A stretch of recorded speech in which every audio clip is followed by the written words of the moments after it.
راستے میں تکلیف دہ چیز پڑی ہوئی ہے تو اس کو ہٹا دو، یہ بھی ایمان کا ایک حصہ ہے اور ایمان کا ایک شعبہ ہے، ایمان کی ایک برانچ ہے۔ یاد رکھیے گا، جس طرح راستے سے تکلیف دہ چیز کو ہٹا دینا ثواب ہے، اسی طریقے سے جان بوجھ کر راستے میں تکلیف دہ چیز کو ڈالنا یہ گناہ ہے۔ ہم نے کیلا کھایا، چھلکا پھینک دیا، 20 سڑک پہ چلا گیا۔ ہم نے کوئی پھل کھایا، اس میں کانٹے لگے ہیں، کانٹے اٹھا کے ہم نے پھینک دیا۔ ہمارے گھروں میں اکثر ایسا ہوتا کہ جھاڑو لگائی، کوڑا اٹھایا اور ڈال دیا اپنے گھر کے دروازے کے باہر، لوگ گزر رہے ہیں اور بیچارے تکلیف محسوس کر رہے ہیں۔ یہ ساری کی ساری چیزیں تکلیف دینے کے معنی میں آتی ہیں۔ تکلیف دینے کے معنی میں تو بہت سی چیزیں آتی ہیں۔ ابھی دیکھیے گا، یہ مہینہ گزر جائے اور اگلا مہینہ جیسے شروع ہوتا ہے، رمضان کا مہینہ شروع ہو جائے گا، اور رمضان کا مہینہ جیسی آئے ویسی دیکھیے گا، ہمیں نہیں معلوم آپ کے علاقے کا حال کیا ہے، لیکن ہمارے یو پی میں آئیے، لکھنؤ میں آئیے، اٹاوا میں آئیے، شہروں میں بڑے بڑے رمضان میں رات کا 2 بجے ہی مائک پکڑ لیں گے مسجد کا اور چیخنا اور چلانا شروع کر دیں گے، روزدار بھائیوں اٹھیے، سحری کیجئے، روزے کے لیے تیار ہو جاؤ، ہماری ماں بہنیں اٹھیں، سحری بنائیں، روٹی پکائیں، سحری تیار کریں۔ وہ سمجھتے ہیں کہ بہت بڑا ثواب کا کام ہم کر رہے ہیں، روزے دار لوگوں کو اٹھا رہے ہیں۔ کس نے اتھارٹی دی آپ کو؟ کس نے پاور دیا؟ اب آپ کہو گے مولانا صاحب روزے دار لوگوں کو روزہ رکھنے کے لیے اٹھانا کیا گناہ ہے؟ میرے بھائیوں، آپ تکلیف دے رہے ہیں، آپ نہیں اٹھا سکتے، کیوں اٹھا رہے ہیں آپ؟ کس نے کہا کہ یہ طریقہ آپ اپنائیے؟ ارے جس کو روزہ رکھنا ہے، آج کل گھڑیاں ہیں، موبائل ہے الارم والا، اس کو معلوم ہے، آج کل آپ تمام سافٹ ویئر آتے ہیں، آپ اس میں لوڈ کر لیں، دیکھ لیں کہ کب سحری کا ٹائم ختم ہو رہا ہے۔ آپ اپنے حساب سے اٹھیے، سحری کیجئے، اور آپ جو ہے خود اپنا طریقہ اپنائیے، کسی کے محتاج مت رہیے، کیونکہ آپ کو روزہ رکھنا ہے۔ کچھ ایسے لوگ بھی ہیں شریعت نے جن کو روزے کی رخصت دی ہے، آپ کون ہوتے ہیں ان کی نیند میں ڈسٹرب کرنے کے لیے؟ مان لیجیے بہت بوڑھا آدمی ہے، نہیں روزہ رکھ سکتا ہے، اب وہ صرف فدیہ دے کر کام چلا رہا ہے، اس کی دوا چل رہی ہے، وہ بیچارہ ڈپران 5 mg 10 mg کی لے کے سو رہا ہے، اس کو ڈاکٹر نے دوا کے ساتھ نیند کی گولی بھی تجویز کی ہے، وہ نیند نہیں آتی ہے اس کو، وہ جب تک نیند کی ٹیبلٹ نہیں لیتا ہے سوتا نہیں ہے۔ اب بیچارہ وہ عشاء کی نماز کے بعد سویا تھا، اس کو 11 بجے نیند آئی تھی کہ 2 ہی بجے آپ نے مائک پکڑ کے اور زوردار آواز میں شور مچانا شروع کر دیا اور اس بوڑھے کی نیند میں ڈسٹرب آپ نے کر دیا۔ اس بوڑھے پر روزے کی رخصت ہے، لیکن وہ اٹھ گیا اور اب اس کو نیند نہیں آ رہی ہے، اس کی طبیعت اور زیادہ خراب ہو رہی ہے۔ اب اس کا ذمہ دار کون ہے میرے بھائیوں؟ مجھے بتائیے آپ، اس کے اوپر تو روزہ نہیں تھا، شریعت نے کہا تھا کہ فدیہ دے دے، وہ ایک مسکین کو کھانا کھلاتا، اس کے لیے کافی تھا، اتنا وہ کر لیتا۔ آپ نے اس کی نیند میں ڈسٹرب کر کے اس کو اٹھا کر اس کے مرض میں جو اضافہ کیا، اس تکلیف دینے کا بتائیے گناہ کس کے اوپر پڑے گا؟ بہت سی عورتیں بیچاری لیڈیز ہیں، حاملہ ہیں، پیٹ میں ان کے بچہ ہے، شریعت نے ان کو رخصت دی ہے کہ اس وقت وہ روزہ نہ رکھے، اگر ہو سکتا ہے بھوکی اور پیاسی رہیں گی تو ان کے پیٹ میں پلنے والا بچہ کہیں رزق کی کمی کی وجہ سے پیٹ ہی میں مر نہ جائے، شریعت اجازت دیتی ہے کہ جب تک حمل وضع نہ ہو جائے تم روزہ نہیں رکھو، چلو رخصت دی ہے۔ اب اس عورت کو بھی تم نے اس کی نیند میں ڈسٹرب کر دیا ہے، یا جو عورتیں اپنے بچوں کو دودھ پلا رہی ہیں، شریعت نے ان کو رخصت دی ہے کہ چلیے وہ دودھ پلاتی ہے اپنے بچوں کو، ابھی تمہارے اوپر روزہ نہیں، چھوڑ دو، چلیے کر لیجئے گا بعد میں، لیکن اب آپ اندازہ لگائیے ان کی نیند میں ہم ڈسٹرب کر رہے ہیں، ان کی نیند میں بہت سے لوگ بیمار رہتے ہیں، نہیں روزہ شریعت نے رخصت دی ہے کہ بیمار ہو تو تم روزہ چھوڑ دو، کان مریضن او علی سفر، اگر تم بیمار ہو یا سفر میں ہو فعدۃ من ایام اخر، تو دوسرے دنوں میں تم اس کی عدت کرو اور اس کی گنتی کو پورا کرو، بعد میں رکھ لینا، شریعت نے اجازت دی ہے، تو تم ان بیمار لوگوں کو بھی تکلیف پہنچا رہے ہو، ان کی نیند میں ڈسٹرب کر رہے ہو۔ آپ سمجھ رہے ہو کہ ہم بہت بڑا نیک کام کر رہے ہیں. یہ ساری چیزیں لوگوں کو تکلیف دینے کے زمرے میں آتی ہے. کوئی چیز سامان خریدنے لگے, اس دکان پہ بکتا ہے اور ہم نے اپنی گاڑی کھڑی کر دی, 4 ویلر لے جا کر بیچ راستے میں. اب ادھر سے بھی لوگوں کو آنے میں دقت, ادھر سے بھی دقت, ہم کو آدھا گھنٹہ لگ رہا سامان خریدنے میں. غلط جگہ پر گاڑی کا پارک کرنا بھی جس میں لوگوں کے آنے جانے کا مسئلہ ہو, میرے بھائیوں, یہ بھی تکلیف دینے کے زمرے میں آتا ہے, یہ بھی تکلیف دینے کے ضمن میں آتا ہے. غلط جگہ ہم گاڑی پارک نہیں کر سکتے.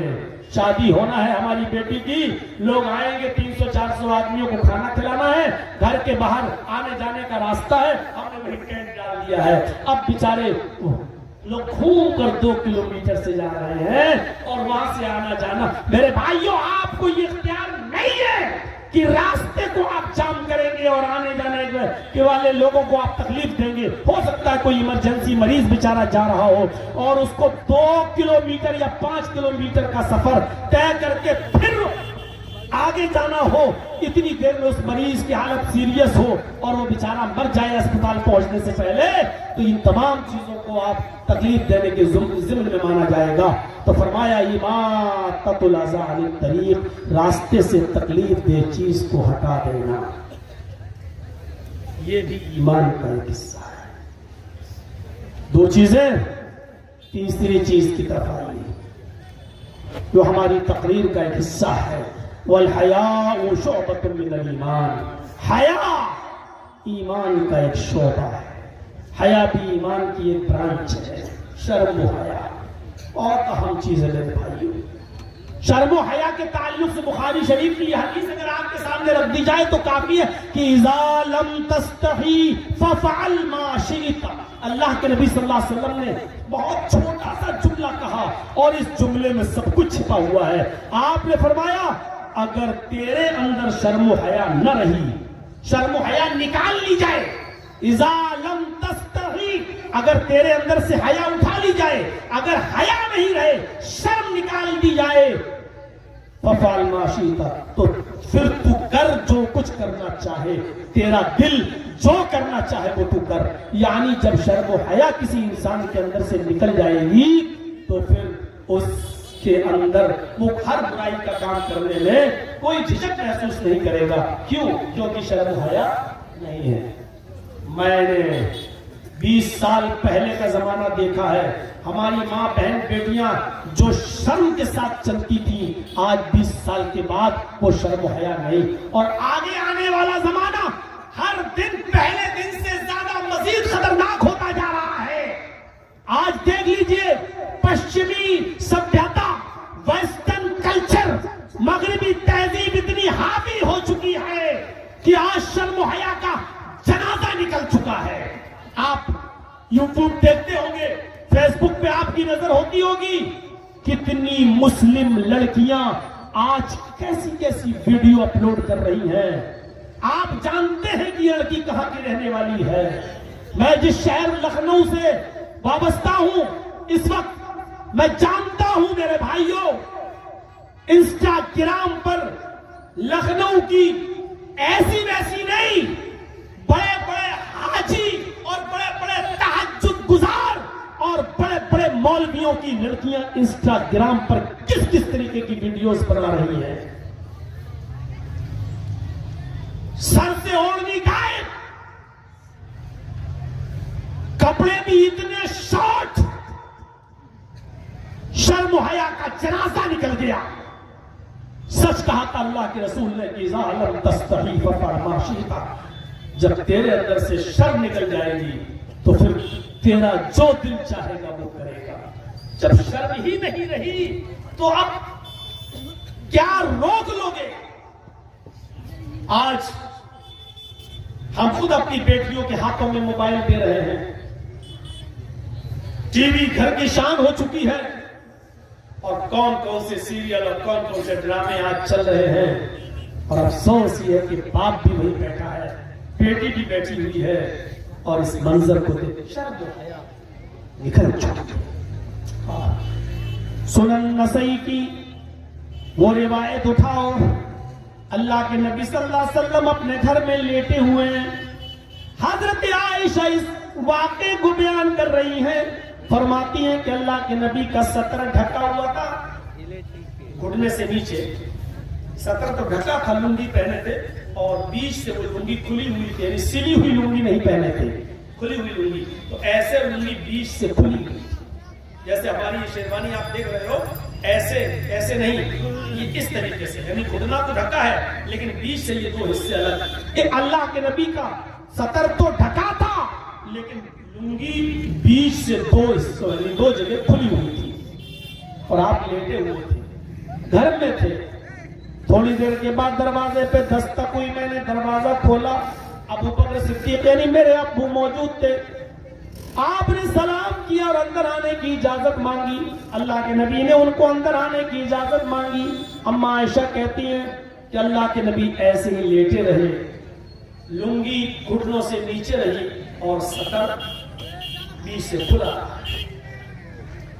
آپ تھوڑی دیر گفتگو میں لگے رہے ابو بکر سے، تھوڑی دیر کے بعد دروازے پہ دستک ہوئی، پھر دوبارہ دروازہ کھولا تو آپ سامنے عمر فاروق رضی اللہ تعالیٰ عنہ، انہوں نے سلام کیا اور اندر آنے کی اجازت مانگی، اللہ کے نبی نے اجازت دی، وہ بھی اللہ کے نبی کے پاس بیٹھ گئے۔ امی عائشہ کہتی ہے اللہ کے رسول لیٹے رہے، اٹھ کے نہیں بیٹھے، آپ کی لنگی نیچے رہی اور بیچ سے جو کھلا کا حصہ وہ کھلا رہا، یعنی ستر تو ڈھکا تھا، لنگی کھلی، دو حصوں۔ تھوڑی دیر کے بعد پھر دروازے پہ دستک ہوئی، پھر دروازہ کھولا گیا تو عثمان غنی رضی اللہ تعالیٰ عنہ ہے، کہا گیا اے اللہ کے نبی عثمان ہے، سلام کر رہے ہیں اور اندر آنے کی اجازت مانگ رہے ہیں۔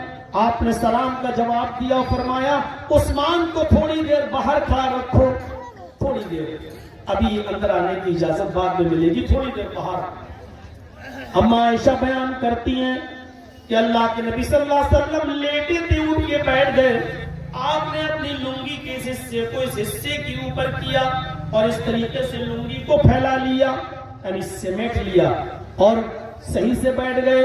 پھر آپ نے حضرت عثمان کو اندر آنے کی اجازت دی، حضرت عثمان اندر آئے، تینوں لوگوں نے گفتگو کی اور گھر سے چلے گئے۔ جب یہ تینوں گھر سے چلے گئے تو اما عائشہ کہتی ہے میں نے پوچھا اے اللہ کے رسول آج میں نے ایک عجیب منظر دیکھا ہے، میرے ابو آئے، آپ لیٹے تھے اور لنگی گھٹنے سے نیچے تھی لیکن کھلی ہوئی تھی، ابو عمر آئے، آپ لیٹے رہے، لنگی ستر ڈھکا رہا لیکن لنگی بیچ سے کھلی رہی۔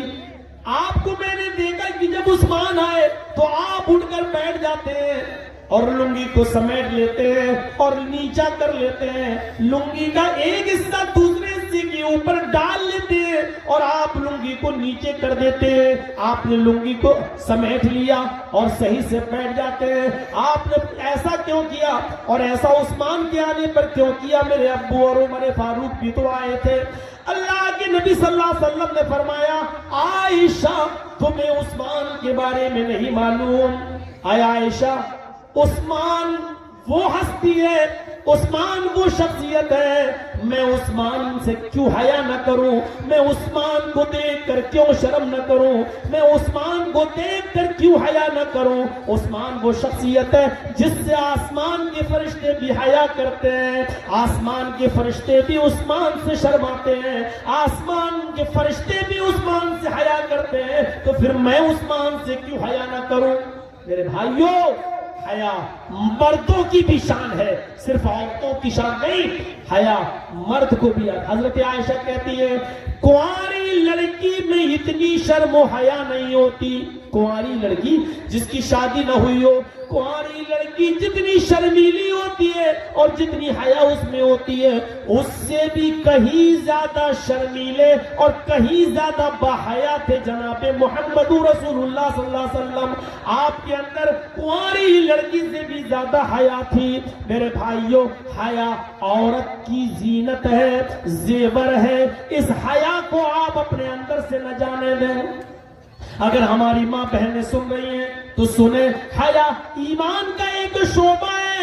حیا کا اندازہ آپ اس بات سے لگا سکتے ہیں کہ اللہ کے نبی نے عورتوں کو مسجد میں نماز پڑھنے کی اجازت دی ہے، بلکہ یہاں تک فرمایا ہے کہ اے اللہ کے بندو اگر میری بندیاں تم سے مسجد میں نماز پڑھنے کی اجازت مانگے تو تم ان کو مت روکو. لا تمنعوا ما اللہ یصلین فی المسجد. اگر اللہ کی باندیاں مسجد میں نماز پڑھنے آئے تو ان کو مسجدوں میں جانے سے مت روکو. دیکھیے اجازت ہے, عورت مسجد میں جا سکتی ہے نماز پڑھنے, کوئی رکاوٹ نہیں ہے, جا سکتی ہے. لیکن ان سب کے باوجود اللہ کے نبی صلی اللہ علیہ وسلم نے حکم یہی دیا, آپ کا فرمان یہی ہے کہ عورت کی نماز اس کے اپنے گھر میں زیادہ بہتر ہے مسجد میں پڑھنے سے. مسجد میں نماز پڑھنا عورت کا جائز ہے.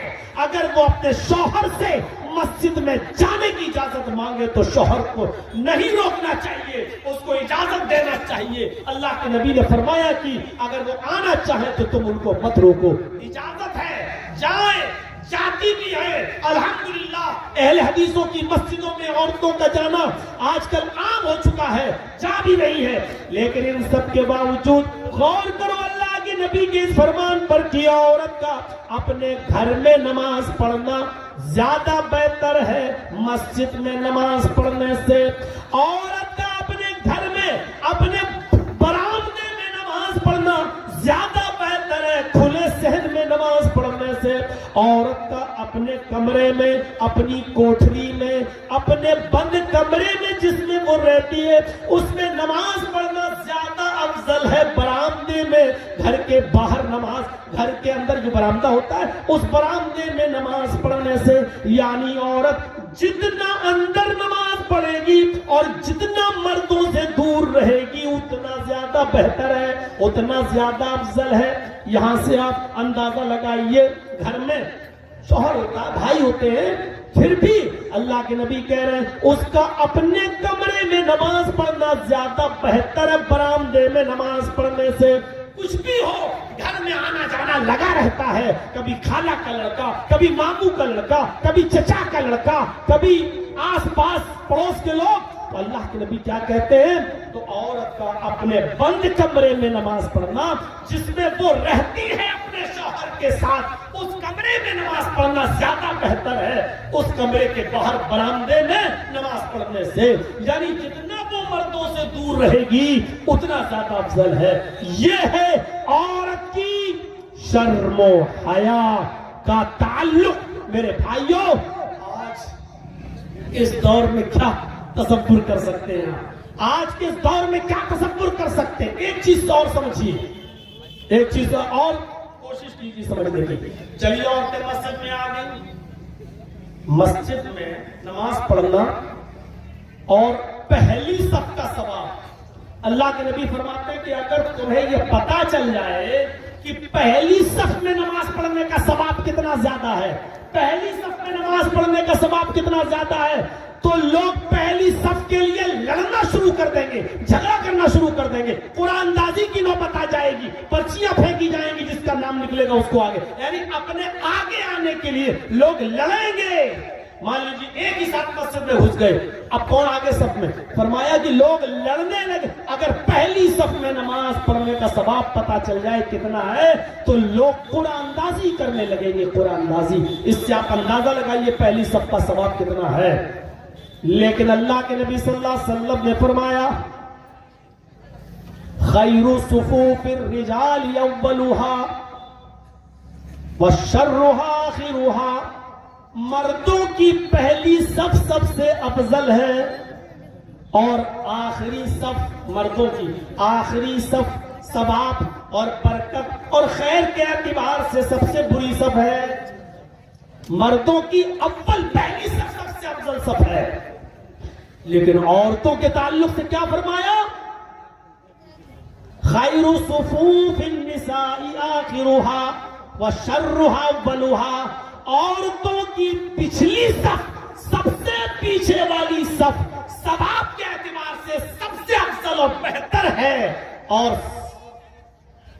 خیر و برکت کی کمی کے اعتبار سے سب سے بیکار صف سب سے آخری سب سے اول والی صف ہے، یعنی عورت کی پہلی صف سب سے بیکار صف اور اس کی آخری صف سب سے افضل۔ غور کرو، ججی صاحب نماز پڑھا رہے ہیں، میرے پیچھے 5 صفیں لگی ہوئی ہیں مردوں کی، 1 2 3 4 5، اس کے بعد پردہ پڑا ہوا ہے، اس کے بعد عورتوں کی صفیں لگی ہوئی ہیں، 5 صفیں عورتوں کی۔ ان میں ججی صاحب کے پیچھے جو لوگ نماز پڑھ رہے ہیں پہلی صف میں مرد وہ سب سے افضل ثواب کے اعتبار سے، اور عورتوں کی 5ویں صف میں سب سے پچھلی والی جو صف لگی ہوئی ہے وہ ثواب کے اعتبار سے سب سے افضل، کیونکہ وہ عورتیں جو پیچھے نماز پڑھ رہی ہیں مردوں سے اتنا ہی زیادہ دور ہیں۔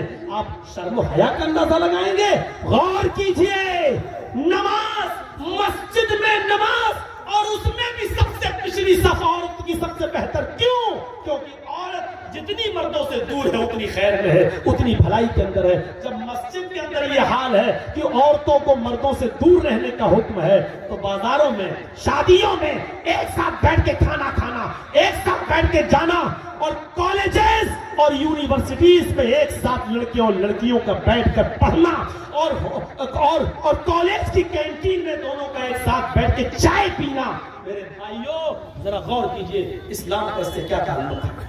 میرے بھائیوں، نکاح کے موقع پر کیا ہوتا ہے؟ اللہ کے نبی نے کہا کواری لڑکی ہے اور اس سے شادی ہو رہی ہے تو اس کی اجازت کیا ہے؟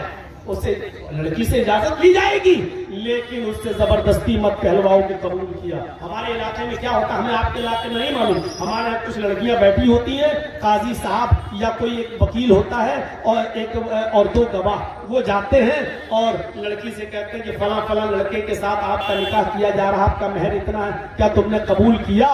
تو بیچاری بولتی نہیں ہے، خاموش رہتی ہے۔ تو زبردستی بلواتے، بیٹا قبول کیا؟ سر نیچے کیے ہوئے ہیں، بیٹا بتاؤ نا قبول کیا؟ تب اس کی سہیلیاں کوہنی مار مار کے کہتی ہیں کہہ تو قبول کیا، کہہ تو قبول کیا، تب بھی نہیں کہتے تو سہیلیاں کہلواتی ہیں کہ قبول کیا۔ جب تک وہ کہہ نہیں دیتی اور گواہ سن نہیں لیتے جو آتے ہیں 2 آدمی کہ ہاں ہاں سن لیا، تب تک اس کے دستخط نہیں کرائے جاتے ہیں۔ یہ سراسر شرعی تعلیم کے خلاف ہے۔ عورت کی شرم و حیا کا اتنا خیال رکھا ہے محمد رسول اللہ صلی اللہ علیہ وسلم نے، فرمایا کہ اس سے ایک بار پوچھ لو، اس نے سن لیا اور خاموش رہ گئی تو اس کی خاموشی کو ہی اس کی اجازت مان لو، اذنھا سماعتھا، اس کی خاموشی ہی اس کی اجازت ہے، مت کہلواؤ اس کے منہ سے کہ کہو کہ ہاں میں نے قبول کیا۔ تو میرے پیارے ساتھیوں، ہمیں اور آپ کو سوچنا چاہیے، جہاں عورت کی خاموشی کو اس کی اجازت مان لیا، اس سے کچھ کہلوایا بھی نہیں جا رہا کہ مت، کوئی ضرورت نہیں تمہیں کہنے کی، خاموشی کو اجازت مان لو۔ اتنی شرم و حیا کا خیال رکھا، آج تو موبائلوں پہ لگی ہوئی ہے، گفتگو لگے 1 گھنٹہ 2 گھنٹہ پوری رات باتیں چل رہی ہے واٹس ایپ پر، فیس بک پر۔ اللہ رب العالمین ہمارے اور آپ کے سب اس معاشرے کے اندر شرم و حیا پیدا فرما دے۔ اور میرے بھائیوں، کافی دیر ہو چکی، 2 بج چکے ہیں۔ اللہ تعالیٰ سے دعا کرتا ہوں کہ بار الہ ہمیں لا الہ الا اللہ کے تقاضوں کو سمجھنے کی توفیق عطا فرما۔ الہ العالمین ہمیں لوگوں کی ضرورتوں کو سامنے رکھتے ہوئے تکلیف دہ چیزوں کو راستے سے ہٹانے کی توفیق عطا فرما، اور ہمارے معاشرے کو پاک و صاف فرما دے، بے شرمی سے، بے حیائی سے، بے غیرتی سے۔ اے اللہ غیرت ہمارے اندر بھر دے، اے اللہ شرم و حیا کا ہمیں پیکر بنا دے، اے اللہ جب تک تو ہمیں زندہ رکھ، اسلام پہ زندہ رکھنا، جب ہمارا خاتمہ ہو تو ایمان پر خاتمہ فرمانا۔ وما علینا الا البلاغ المبین، وآخر دعوانا الحمد للہ رب العالمین۔ السلام علیکم ورحمۃ اللہ۔